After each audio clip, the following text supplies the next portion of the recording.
मित्रांनो नमस्कार। मुख्यमंत्री युवा कार्य प्रशिक्षण योजनेसंबंधीच्या महत्त्वाच्या अपडेट ह्या व्हिडिओच्या माध्यमातून मी तुम्हाला देणार आहे। त्यामुळे व्हिडिओ शेवटपर्यंत पहा आणि व्हिडिओ जास्तीत जास्त प्रशिक्षणार्थ्यांपर्यंत शेअर करा। मित्रांनो, मुख्यमंत्री युवा कार्य प्रशिक्षण योजनेतील प्रशिक्षणार्थ्यांचा कार्यकाळ संपला आणि या कार्यकाळात कुठेतरी वाढ व्हावी यासाठी भारतीताई पवार ह्या मागील 4-5 दिवसापासून आझाद मैदानावरती आंदोलन करतायत, बेमुदत आंदोलनाला बसलेले आहेत। यासाठी माननीय तुकाराम बाबा यांनी सुद्धा जाऊन या आंदोलनाला पाठिंबा दिलेला आहे।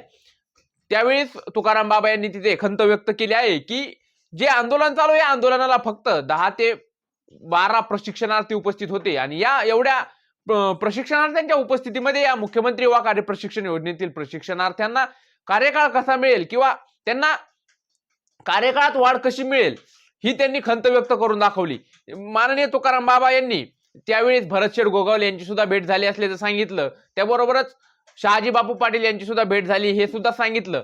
पण सध्या आचारसंहिता चालू असल्यामुळे हे सर्व नेते मंडळी किंवा मंत्री हे स्पष्ट सांगतात की आचारसंहितेमध्ये कुणीच काही करू शकत नाही।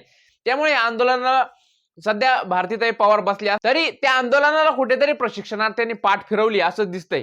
कारण एकूण प्रशिक्षणार्थ्यांची उपस्थिती पाहता संपूर्ण प्रशिक्षणार्थी मिळून 50 सुद्धा प्रशिक्षणार्थी या आंदोलनासाठी उपस्थित राहत नाहीयेत। त्यामुळे कुठेतरी या मुख्यमंत्री युवा कार्य प्रशिक्षण योजनेतील प्रशिक्षणार्थ्यांचं नागपूरमध्ये झालेलं जे आंदोलन होतं त्यानंतर पुन्हा एकदा या प्रशिक्षणार्थ्यांमध्ये विस्कळीतपणा दिसून आला।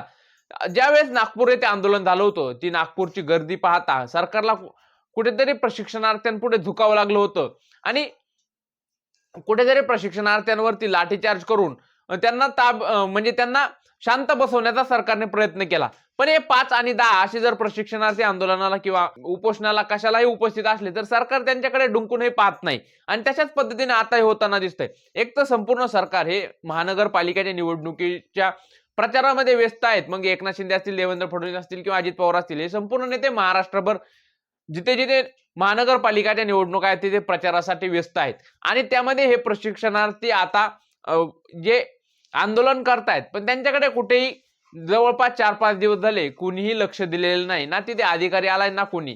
त्यामुळे माननीय तुकाराम बाबा यांनी स्पष्ट सांगितलं, त्यांनी सुद्धा जाऊन पाठिंबा दिला। चाकूरकर साहेब हे सुद्धा तिथे सुरुवातीला उपस्थित होते।